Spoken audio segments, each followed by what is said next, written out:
वृक्षमूलम् उपाविशत् भगवान् स्वात्ममायाया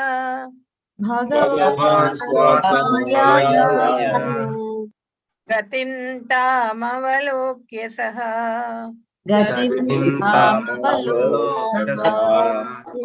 सरस्वतीम् उपस्पृश्य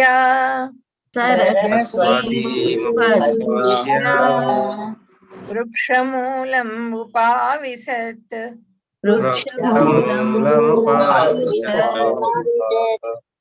भगवान् स्वात्ममायाया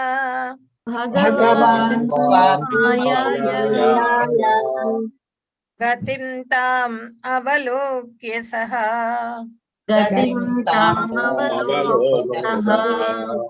सरस्वतीम् उपस्पृश्य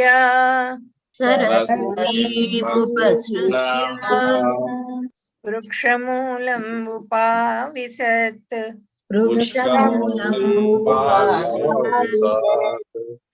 भगवान् स्वात्ममायाया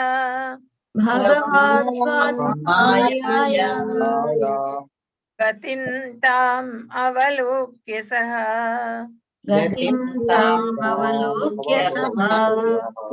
सरस्वतीम् उपस्पृश्य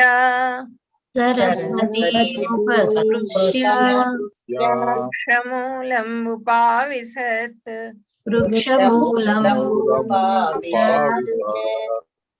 भगवान् स्वात्ममायाया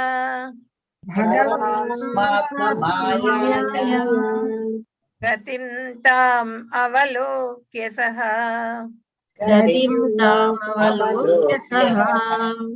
सरस्वतीम् उपस्पृश्य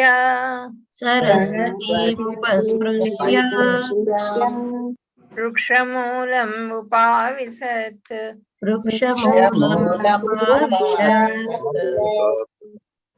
ధన్యవాదాలు మాతాజీ.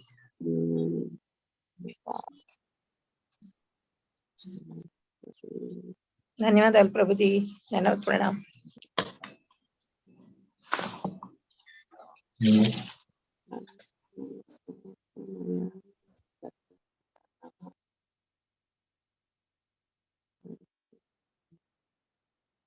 ఎవరైనా శ్లోక చదువుతారో చదవండి. హరే కృష్ణ ప్రభుజీ. భగవాన్ స్వాత్మమాయాయా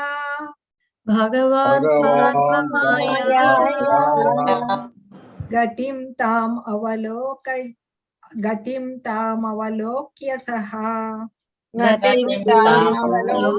సహ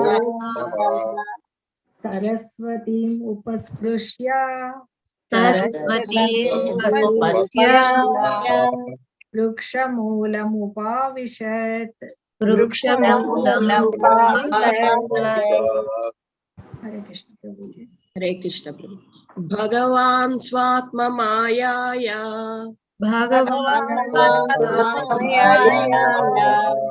గతిం తామవలోక్య సహ సరస్వతీముపస్పృశ్య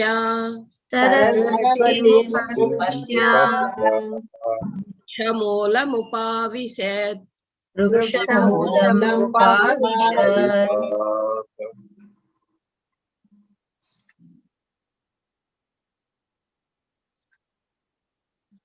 భగవాన్ పూర్ణ పురుషోత్తముడు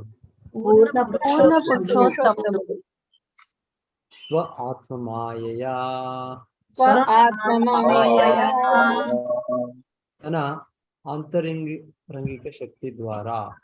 తన అంతరంగిక శక్తి ద్వారా గతిం అంతమును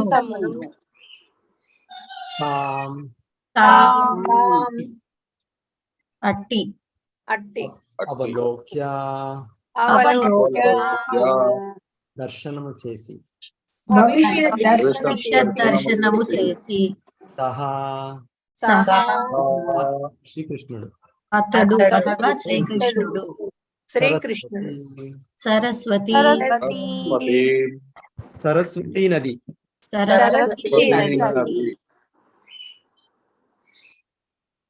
ఉపస్పృశ్య ఉపస్పృశ్య జలమును ఆచమించిన పిమ్మట జలమును ఆచమించిన పిమ్మట వృక్షమూలం వృక్షమూలం ఒక వృక్షమూలమున ఒక వృక్షమూలమున ఉపావిశత్ ఉపావిశత్ కూర్చుండెను. కూర్చుండెను. పూర్ణ పురుషోత్తముడు శ్రీకృష్ణ భగవానుడు తన వంశము యొక్క అంతమును ఆంతరింగిక శక్తి ద్వారా భవిష్యత్ దర్శనం కావించిన పిమ్మట సరస్వతీ నది తటమున కేగి జలమును ఆచమించి ఒక వృక్షమూలమున కూర్చుండెను. పూర్ణ పురుషోత్తముడు శ్రీకృష్ణ భగవానుడు పూర్ణ పురుషోత్తముడగు శ్రీకృష్ణ భగవానుడు తన వంశము యొక్క అంతమును తన వంశము యొక్క అంతమును ఆంతరంగిక శక్తి ద్వారా ఆంతరంగిక శక్తి ద్వారా భవిష్యత్ దర్శనము కావించిన పిమ్మట సరస్వతీ నది తటమున కేగి సరస్వతీ నది జలమును ఆచమించి జలమును ఆచమించి ఒక వృక్షమూలమున కూర్చుండెను. ఒక వృక్షమూలమున కూర్చుండెను. సరళదేవి మాత చదవండి భాష్యము. హరే కృష్ణ ప్రభుజీ. ఓం నమో భగవతే వాసుదేవాయ. భాష్యము. జై శ్రీల ప్రభుపాద్. పైన పేర్కొనబడిన యదు భోజ వంశీయుల కర్మలన్నీయును శ్రీకృష్ణ భగవానుని అంతరింగిక శక్తి ద్వారానే నిర్వహింపబడినవి. తన అవతార కార్యము ముగిసిన పిమ్మట వారిని వారి వారి లోకములకు భగవానుడు పంపగోరి ఉండుటయే అందులకు కారణము. వారందరూ ఆ దేవదేవుని పుత్రులు మనుమలు అయి ఉండి అతని పితృవాత్సల్యము ద్వారా పూర్ణ రక్షణము నొసగబడి ఉండిరి. భగవానుని సన్నిధి ఎందే వారు ఏ విధముగా నశింపబడరు అనేది విషయమునకు ఈ శ్లోకమునందు సమాధానము ఒసగబడినది.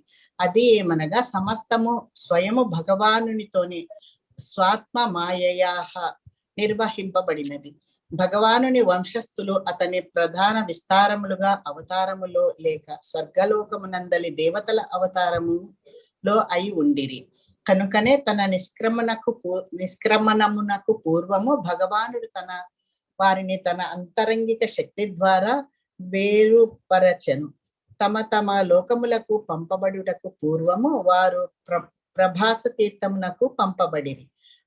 అచ్చట వారు పుణ్యకర్మలను ఆచరించి తమ తనివి తీరునట్లుగా ఆహారమును కొని మధువును త్రాగిరి.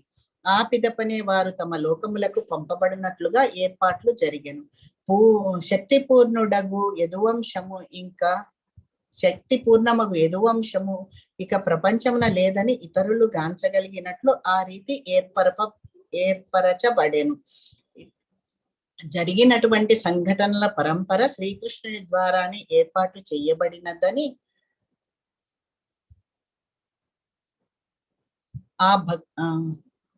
సూచించడి గడిచిన శ్లోకం నందలి అనుజ్ఞాత అనుపదము భావగర్భితమైనది. భగవానుని ఆ విశేష లీలల బాహ్య శక్తి అనగా భౌతిక ప్రకృతి యొక్క వ్యక్తీకరణలు కావు. అతని ఆంతరంగిక శక్తి యొక్క అట్టి ప్రదర్శన నిత్యమైనది. అనగా యదు భోజ వంశీయులు తప్పతాగిన స్థితిలో సాధారణ భ్రాతృఘాతుక యుద్ధములందు మరణించిరని ఎవ్వరునూ భావించరాదు. ఆ సంఘటనలన్నీ మాయాజల ప్రదర్శనలని శ్రీ జీవ గోస్వామి వ్యాఖ్యానించిరి. హరే కృష్ణ ప్రభుజీ. ధన్యవాదాలు. హరే కృష్ణ. హరే కృష్ణ. ఓం అజ్ఞానతిమిరాంధస్య జ్ఞానాంజనశలాకయా చక్షుర్మీలితం యేన తస్మై శ్రీ గురవే నమః. నమో ఓం విష్ణుపాదాయ కృష్ణపృష్ఠాయ భూతలే శ్రీమతే భక్తివేదాంత స్వామితి నామినే. నమస్తే సారస్వతే దేవే గౌరవాణి ప్రచారిణే నిర్విశేష శూన్యవాది పాశ్చాత్య దేశతారిణే. జయ శ్రీ కృష్ణ చైతన్య ప్రభు నిత్యానంద శ్రీ అద్వైత గదాధర శ్రీవాసది గౌరభక్త వృంద. హరే కృష్ణ కృష్ణ కృష్ణ హరే హరే, హరే రామ హరే రామ రామ రామ హరే హరే.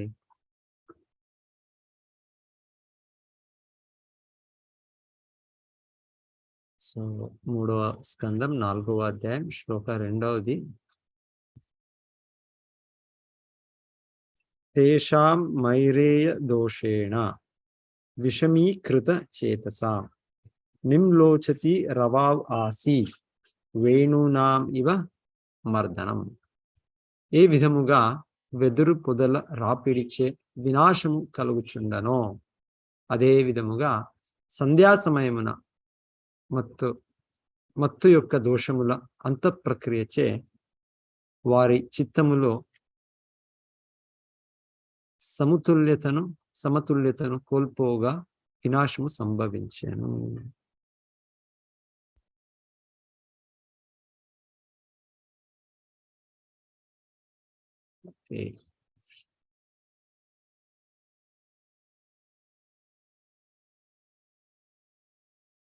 సో మనం విన్నట్లో భగవంతుడ ఇచ్చ పైన భగవంతుడి కోరిక ఈ విధంగా ఉంది. భగవంతుడి డిజైర్ సుప్రీం డిజైర్ భగవంతుడి. సో భగవంతుడు చేసేది సర్వశుభం. ప్రతి ఒక్కరికి అది అశుభమైనది లేదు దాంట్లో. సో ఇప్పుడు ఈ యదువంశ నాశనం వింటుండేది మనం. సో ఇది భగవంతుడ సంకల్పం నుండి జరిగింది. ఇంకేమి ఇంకా ఇదేదో ఇది ఒక కర్మలు యదువంశజులకి కూడా ఎవరు కొంతమంది చెప్పేది వాళ్ళకి కూడా కర్మం ఉంది. సో ఆ కర్మ అనుసారంగా వాళ్ళకి కూడా నాశనమైంది, వాళ్ళ వంశమే నాశనమైంది, కృష్ణుడు వంశం నాశనమైంది అని ఏదేదో తప్పవగానంతా చెప్పేది ఉంది. యదువంశజులు సామాన్య వ్యక్తులు కారు. శ్రీకృష్ణుడు సామాన్య వ్యక్తి కాదు. దేవోత్తమ పరమ పురుషుడు, భగవానుడు, స్వయం భగవానుడు. అలాగనే తన ఆత్మీయులుగా బంధువులుగా అవతరించిన ప్రతి ఒక్కరూ శ్రీకృష్ణుడ ఫ్యామిలీకి చేరేవాళ్ళు యదువంశజులు, భోజవంశజులు. వాళ్ళందరూ కూడా సామాన్య మనుషులు కారు.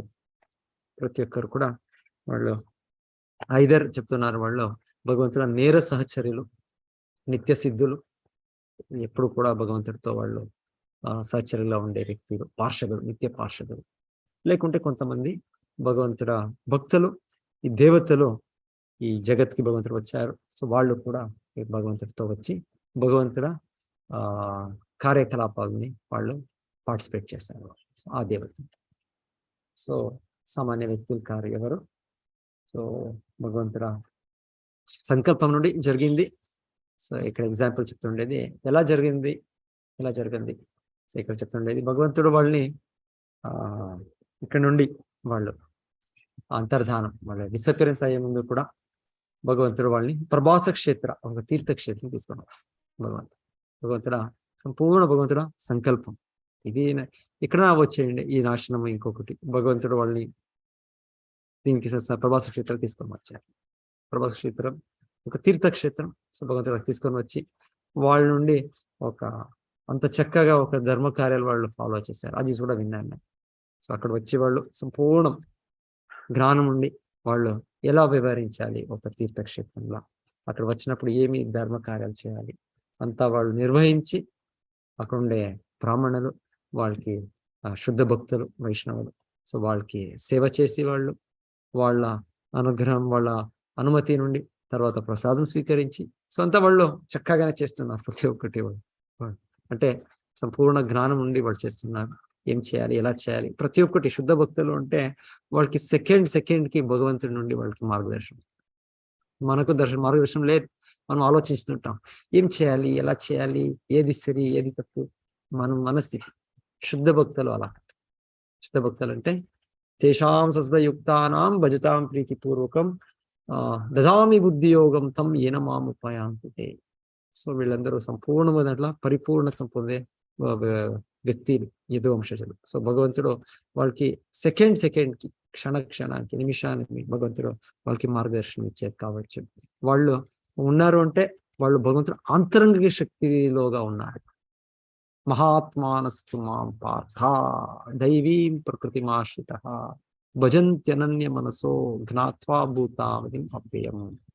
వీళ్ళు ఒక్కొక్కరు ఎవరెవరు ఉన్నారు, వీళ్ళందరూ కూడా మహాత్ములు, సామాన్య వ్యక్తులు కాదు వీళ్ళందరూ. వీళ్ళు మహాత్ములు. సో మహాత్ములు భగవంతుడు గీతలో మనకు చెప్పేదేమి, దైవీ ప్రకృతిమాశ్రిత. వాళ్ళు ఈ మనము ఉన్నట్లు మహామాయ ప్రభావంలో లేదు. మన ప్రభావము ప్రకృతే క్రియమాణాని గుణై కర్మాణి సర్వశః అహంకార విమూఢాత్మ కర్తాహం ఇతి మన్యతే. మన స్థితి, మనం బద్ధ జీవులు అంటే మనము ఏదో ఒక గుణ సంగతం పొందాము, ఆ ప్రకృతి సంగతం నుండి మన కార్యకలాపాలు జరుగుతాయి.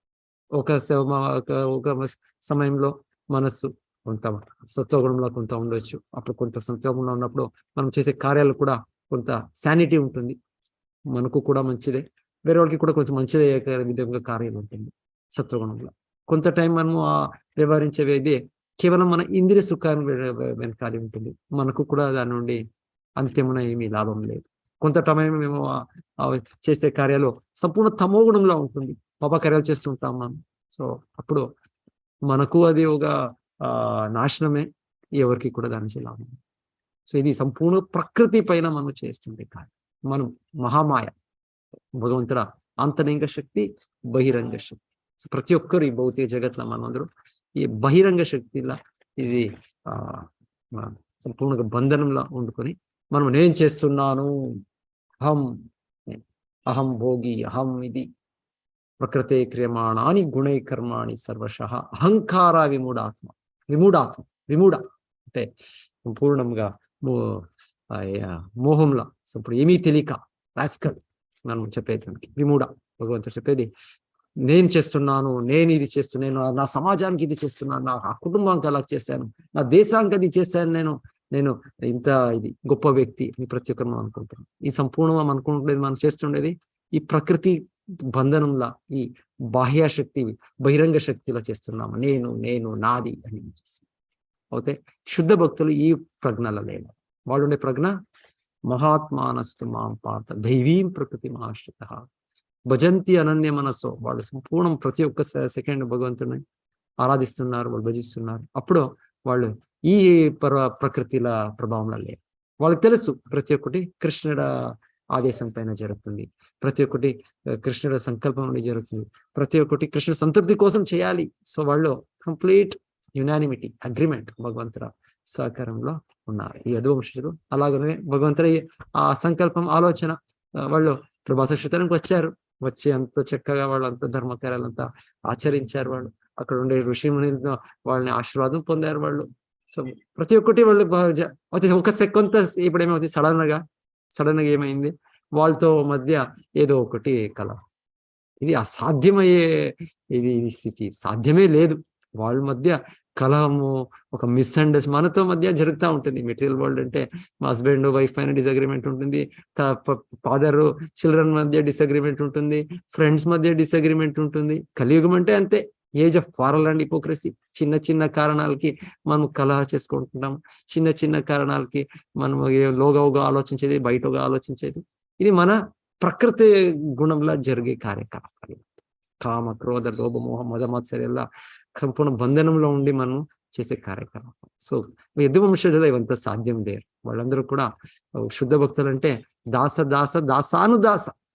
వాళ్ళ భావన ఎలా ఉంటుందంటే, నేను భక్తులు కాదు, వీళ్ళు నాకైనా గొప్ప భక్తులు అని వాళ్ళు ప్రతి ఒక్కరు ఆ భావనతో వాళ్ళు ఒకనొకరు వాళ్ళ వ్యవహారాలు ఉంటుంది. చైతన్య చరిత్రలో చదవండి మీరు, చైతన్య చరిత్రలో ఎంత భక్తుల కార్యకలాపాలు. శ్రీ చైతన్య మహాప్రభుతో తన భక్తులు, గోస్వామీయులు, వాళ్ళందరూ, హరిదాస్ ఠాకూర్, వాళ్ళతో వింటుంటే ఇది సాధ్యమా అనిపిస్తుంది. ఎందుకంటే భౌతిక జగత్లో ఇవంతా కనిపోవు.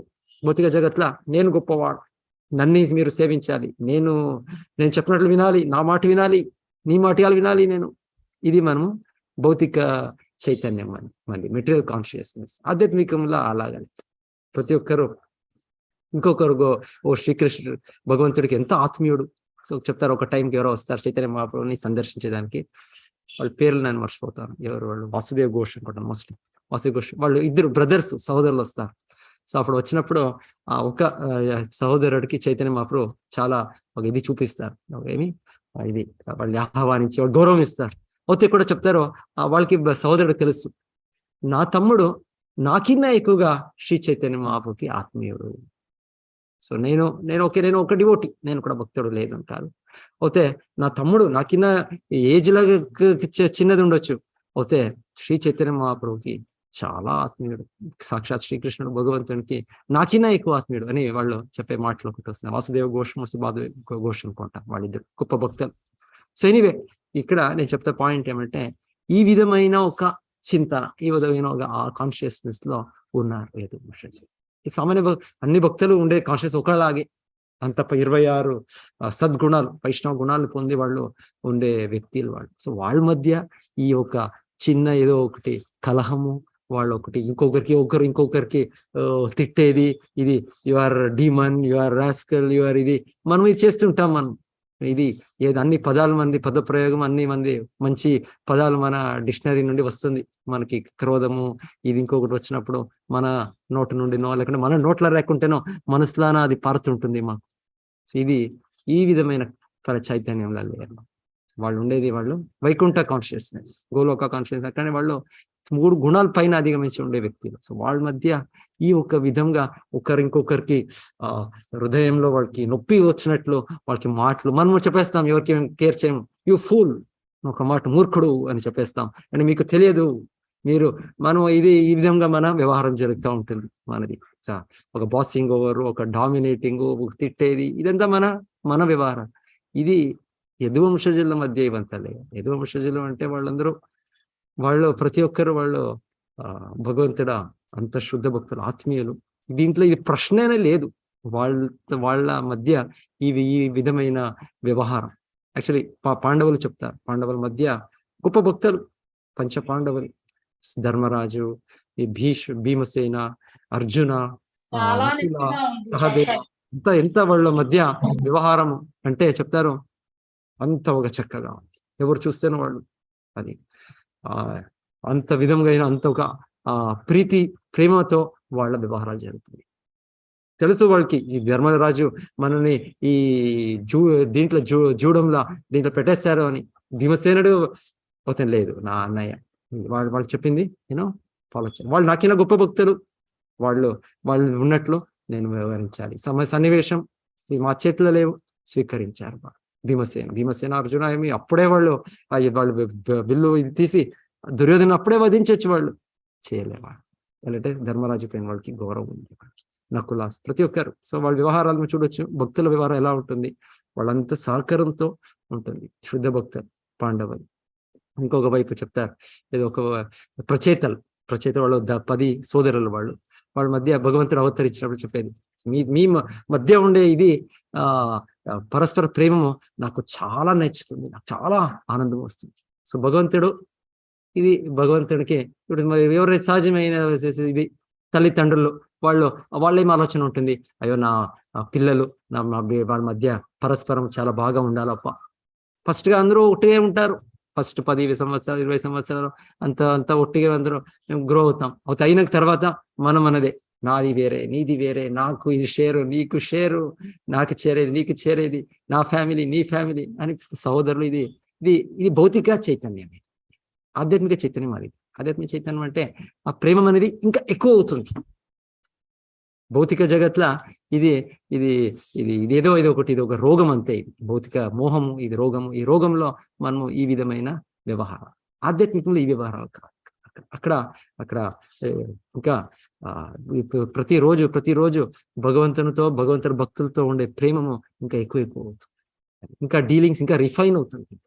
ఇట్లా ఉన్న వాళ్ళు యదువంశజులు వాళ్ళు ఒకనొకరు తిట్టుకొని కొట్లాడుకొని, ఇది సామాన్య కొంత మన కామన్ సెన్స్ ఆలోచిస్తేనే ఇది సాధ్యం కాదు. సో ఇక్కడ అది చెప్తుండేది, ఇది కంప్లీట్ జరిగింది అంటే శ్రీకృష్ణుడు సంకల్పం. శ్రీకృష్ణుడు ఇలా కావాలి అంటే అది అవ్వాలి. ఏదైనా కావచ్చు, అది ఎవరైనా కావచ్చు. అవుతేనో అది బహిరంగ శక్తి నుంచి అవుతానే, అది అంతరంగ శక్తి నుంచి అవుతుంది. దానికి పాయింట్స్ ఇక్కడ మనం చెప్తుండేది ఇది ఏమిది ఆత్మమాయ. మంచి ఎగ్జాంపుల్ కూడా ఇక్కడ మనకి ఇస్తున్నారు, ఉపమానము. వెదురు పొదల రాపిడి, friction of the bamboos. So bamboo ఇది అవుతుంది, ఎక్కడ జరుగుతుంది? ఫారెస్ట్ లో జరుగుతుంది. సో ఎగ్జాంపుల్ చెప్తున్నారు, ఇది ఒక్కొక్క టైం ఇది అవసరం అంట. నేను అదే చూస్తున్నాను, నాకు హౌ ఇట్ ఈస్ అవసరం, హౌ ఇట్ ఈస్ నెసెసిటీ. ఒక ఫారెస్ట్ లో ఎలా ఫైర్ కావాలి అంటే ఒక్కొక్క టైం ఉంటుంది. మీరు పాయింట్స్ చెప్పొచ్చు ఎవరైనా తర్వాత at the end of the class. So ఎలా నెసెసిటీ ఏమిటి? నెసెసిటీ అంటే మోస్ట్లీ ఓవర్ గ్రోత్.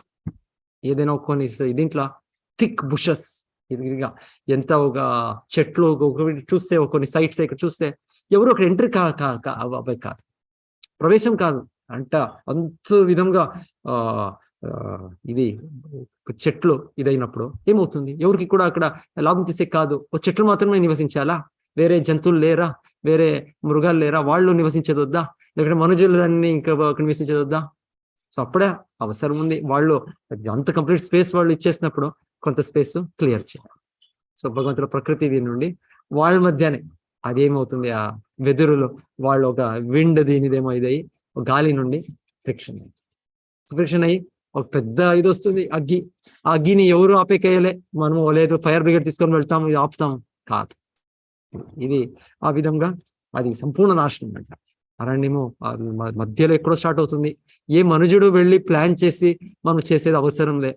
ప్రకృతిలో అవసరమైనప్పుడు భగవంతుడు దాన్ని చేపిస్తాడు అని ఇక్కడ చెప్తున్నాడు. భగవంతుడు ఇది అవుతుండేది బాహ్య శక్తి. ఇది ఒక విధంగా చెప్పాలంటే ఇది అంతరంగ శక్తి నుంచి కాదు, ఇది బహిరంగ శక్తి నుంచి కాదు అవుతుంది. ఈ భౌతిక జగత్తులో ఏం జరుగుతుంది అవుతుంది? కృష్ణుడ ఒక సిస్టమ్ ఉంది, ప్రకృతి సిస్టమ్ ఉంది. దాని కారణమున ఈ ఒక వెదురు పొదల రాపిడి అవుతుంది. సో ఆ విధంగా చెప్తున్నారు. ఏ కారణం, ఎవరు కారణం దానికి? ఆ అగ్గికి ఎవరు పెట్టారు? ఏ వ్యక్తి పెట్టారు? ఏ జంతువు పెట్టింది? లేదు, ఎవరు పెట్టలే. ఇది శ్రీకృష్ణుడ ఆదేశం ఉంది. శ్రీకృష్ణుడ ఏ విధంగా జరగాలి ప్రతి ఒక్కరికి మంచిగా అని భగవంతుడికి తెలుసు. సో ఆ విధంగా ఆ సమయానికి అది అవుతుంది. అది సో అలాగే ఇక్కడ చెప్తున్నారు, ఇది యదువంశజులు కూడా ఇది భగవంతుడి సంకల్పం నుండి అవుతుంది. ఇది శ్రీకృష్ణుడ ఇచ్ఛా నుండి అయింది. ఇది అవుతే భౌతిక బహిరంగ శక్తి కాదు, అంతరంగిక శక్తి. అంతరంగిక శక్తి ఎవరు? కర్మ బంధనం నుండి అయ్యో వాళ్ళు గాంధారి శాపం వేసేసారు, వాళ్ళ వంశం నాశనం, ఇది ఇక్కడ యదు వంశం నాశనం. ఇదంతా ఊరికే. ఇదంతా ఎవరికి భగవంతుడిపై నమ్మకం లేదో వాళ్ళకి అలాగనే ఉండండి. మీరు అలాగనే అసురులుగానే మీరు కారణాలు మీరే కల్పించుకునే కారణాలు పెట్టుకొని భగవంతుడిని అవగాహన చేసుకుంటా మీరు అజ్ఞానంలోనే అంధకారంలోనే ఉండండి అని ఆ విధంగా కొన్ని సెక్షన్స్ గా వేదాల్లో ఆ విధమైన ఒక కారణాలుగా చెప్తారు. ఇది కారణం. మూల కారణం ఏమిటి? సర్వకారణం శ్రీకృష్ణుడే కారణం. ఇక్కడ ఏమి కారణమో ఆ గాంధారి ఏమో వాళ్ళు చెప్పిన దాని నుండి ఇక్కడ యదువంశజులు నాశనం అవుతున్నారంట. భగవంతుడు భక్తులు ఈ శాపాలు ఈ దీని నుండి వాళ్ళు ముక్త పురుషులు, వాళ్ళ కర్మబంధంలో లేరు వాళ్ళు. ఇదంతా ఇది ఇక్కడ చాలా బాగా ఇక్కడ ఎక్స్ప్లెనేషన్ మనకి తెలిపిస్తుంటారు మనకి. సో అరణ్యమునందు అగ్ని యొక్క అవసరము ఏర్పడినప్పుడు భగవత్ సంకల్పం వచ్చే అది వెదురు పొదల రాపిడి కారణంగా సంభవించుచుండును. అదే విధంగా యదువంశీయులందరూ భగవత్ సంకల్పమున స్వవినాశము విధానము ద్వారా నాశనం నొందిరి. మానవయత్నము చే ఇక్కడ చెప్తున్నారు ఇంకొక పాయింట్, ఏ యదువంశాలు వాడిని నాశనం చేసే కాదు. ఒక విధంగా ఇప్పుడు ఆలోచించితే ఈ ప్రస్తుత సమయంలో ఇంత స్ట్రాంగ్ వెపన్స్ పెట్టుకున్నారు కదా, న్యూక్లియర్ వెపన్స్. వీళ్ళందరూ వీళ్ళకి ఇది సొల్యూషన్ ఏమిటి? ఇదంతా న్యూక్లియర్ వెపన్స్ అంతా అసురుల చేతుల్లో ఉంది కదా. ఇది ఈ దేశం ఆ దేశం అని అది పేర్లు అంతే, అది ప్రతి ఒక్కరు అసురులే. సో వీళ్ళ చేతిలో ఉంది కదా, ఎలా ఇది నిర్వహిస్తుంది, ఎలా వీళ్ళని ఇది అంతిమవుతుంది అంటే అంతిమవుతుంది శ్రీకృష్ణుడి చేతిలో ఉంది, కంప్లీట్ కంట్రోల్లో ఉంది. భగవంతుడు ఇప్పుడు రెండు దేశాల మధ్య, ఒక పెద్ద దేశాల మధ్య కలాం జరుగుతూ ఉంది. ఒక్క సమయం అన్ని సంపూర్ణ యుద్ధము వరల్డ్ వార్ అని విశ్వంలోనే అవుతుంది. సో భగవంతుడు ఉన్నాడు, వాళ్ళ హృదయంలో ఉన్నాడు. ఒకనొకరు కొంత వాళ్ళకి నేను పెద్దవాడు నేను గొప్పవాడు అని చెబితే చాలు, సంపూర్ణ వాళ్ళతో వాళ్ళు కలాయించి నాశనం అవుతారు. సో భగవంతుడు కంట్రోల్లో ఉంది. ఇది ఏది కావాలంటే అది యావది కంట్రోల్లో లేకుండా మనకు అనిపిస్తుంది ఏమో ఇంత అన్కంట్రోల్ గా వెళ్ళిపోతుందేమో, ఇది ఈ జగత్తు నాశనం అయిపోతుందేమో, ప్రళయం అయిపోతుందేమో.